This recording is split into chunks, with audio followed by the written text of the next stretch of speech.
Smart India hackathon स्पर्धा चांगली चर्चेत असते। 19 ते 23 डिसेंबर दरम्यान स्मार्ट इंडिया हॅकेथॉन स्पर्धेचं आयोजन करण्यात आलं होतं।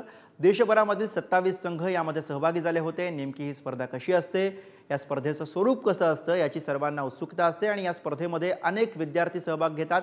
तसंच ज्यांना बेसिक टेक्निकल नॉलेज असतं असे विद्यार्थी यामध्ये सहभागी होत असतात। भारताचे चीफ इनोव्हेशन ऑफिसर डॉक्टर अभय जेरे यांनी याविषयीची माहिती दिली आहे।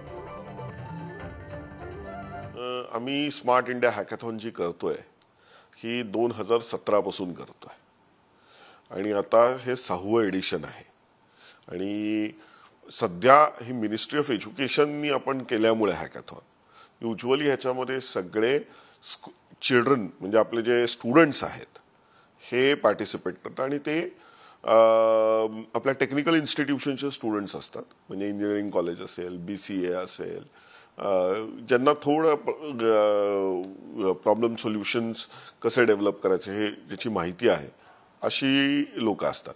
काही आपले आर्ट्स, सायन्स, कॉमर्सची मुलं पण येतात, पण हॅकेथॉनमध्ये कसं तुम्हाला बेसिक टेक्निकल स्किल्स लागतात, त्यामुळे मग ती मुलं किंवा बायोटेक्नॉलॉजीची मुलं आहेत किंवा लाईफ सायन्सची ती मुलं काही इंजिनिअरिंगच्या मुलांबरोबर कोलॅबोरेट करतात, त्यांच्याबरोबर टीम बनवतात आणि जॉईंटली पार्टिसिपेट करतात।